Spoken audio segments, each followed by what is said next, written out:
Good morning students, how are you? I hope so you are fine. हाँ जी, की lesson 7 आपका कैसे चल रहा है? कल इसके जो आपके लघु क्वेश्चन भी हो चुके हैं। आज हम इसके दीर्घ क्वेश्चन करेंगे। दीर्घ क्वेश्चन में हम करेंगे पहले फर्स्ट क्वेश्चन नहीं करना आपने, सेकंड, थर्ड, फोर्थ और फिफ्थ, ये 4 क्वेश्चन करेंगे।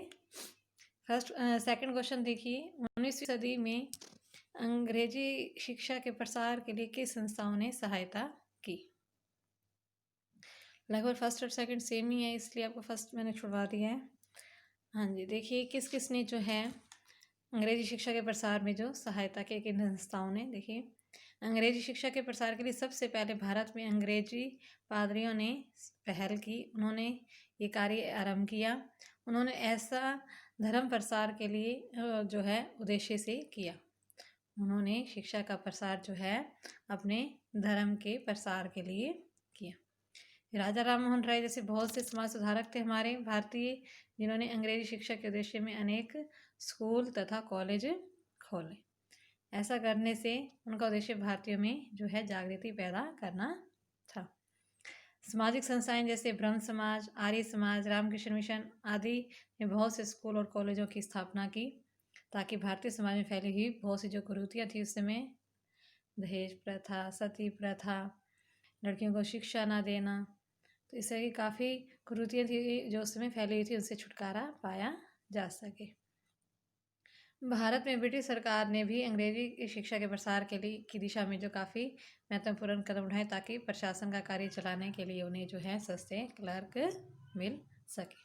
19वीं सदी में अंग्रेजी शिक्षा के लिए प्रसार के लिए जिसने सहायता की है। आगे है थर्ड क्वेश्चन है आपका, वो डिस्पैच को जो रिपोर्ट तैयार करने के लिए कहा गया था, तो उन्होंने उनकी जो रिपोर्ट थी उनकी विशेषताएं बताइए, क्या विशेषताएं थी?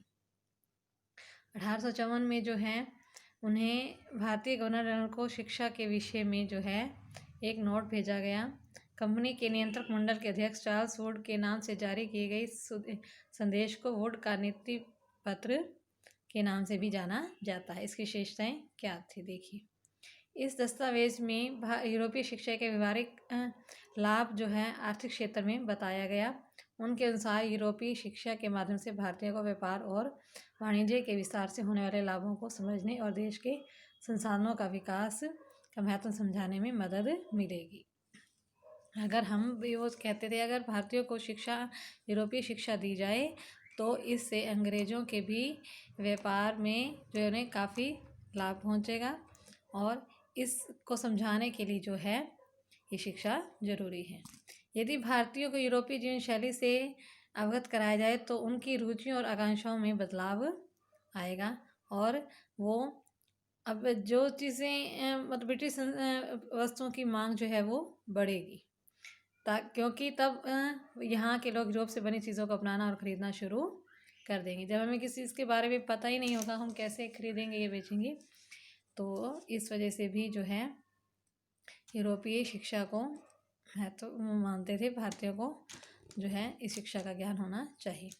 वुड के नीति पत्र में यह भी तर्क दिया गया कि यूरोपीय शिक्षा से भारतीयों के नैतिक चरित्र का उत्थान होगा, और जिससे वो अधिक ईमानदार और सत्यवादी बन जाएंगे, और कंपनी के साथ भरोसेमंद कर्मचारियों की कमी नहीं रहेगी। और इस रिपोर्ट में ये भी कहा गया कि पाश्चात्य साहित्य पढ़ने से भारतीयों में अधिक निपुणता पैदा होगी। ठीक है, उसके बाद देखिए फोर्थ क्वेश्चन, विलियम एडम ने अपनी रिपोर्ट में 19वीं सदी की शिक्षा प्रणाली की किन विशेषताओं का वर्णन किया है? जो स्कॉटलैंड से आए थे 1830 में, विलियम एडम वो क्या थे, एक ईसाई प्रचारक थे। उन्होंने ब्रिटिश ईस्ट इंडिया कंपनी से उन्हें बंगाल और बिहार के जिलों का दौरा करने के लिए जो है करके उनकी रिपोर्ट तैयार करने को कहा था। उनकी रिपोर्ट की विशेषताएं क्या थी? उन्होंने क्या क्या बारे में बताया, भारत में कैसी कैसी शिक्षा दी जा रही है। शिक्षा का तरीका जो था काफ़ी लचीला था, बच्चों की फीस निश्चित नहीं होती थी, और ना ही उनके पास बुक्स होती थी, ना ही अलग से कोई बिल्डिंग थी, और ना ही बच्चों की कोई अटेंडेंस ली जाती थी। पाठशाला में नियमित कोई टाइम टेबल समय सारणी भी नहीं होती थी, ना ही जैसे आपकी वार्षिक परीक्षाएं होती हैं ना ऐसा कुछ था। कुछ पाठशालाएं बरगद के पेड़ के नीचे चलती थी, कुछ किसी गांव की किसी दुकान, मंदिर या किसी कोने में या गुरु के घर ही चलती थी। पाठशाला में अधिक से अधिक कितने विद्यार्थी होते थे? 20, इससे अधिक नहीं होते थे।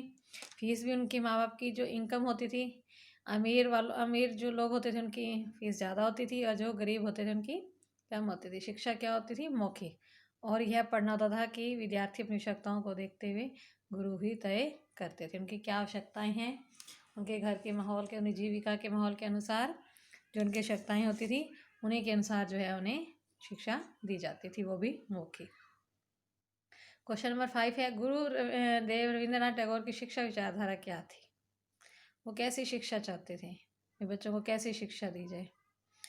तो रविंद्रनाथ टैगोर ने 1901 में कलकत्ता से 100 किलोमीटर दूर एक प्राकृतिक परिवेश में शांति निकेतन की स्थापना की। नाम से ही पता लग रहा है शांति निकेतन। निकेतन क्या होता है? घर, जहाँ बच्चों को शांति से शिक्षा दी जा सके, उनके इच्छा के अनुसार, उन पर कोई भी जो है बर्डन ना डाली जाए। इस संस्था के माध्यम से टैगोर द्वारा दी गई शिक्षाएं की मुख्य विशेषताएं निम्नलिखित थी।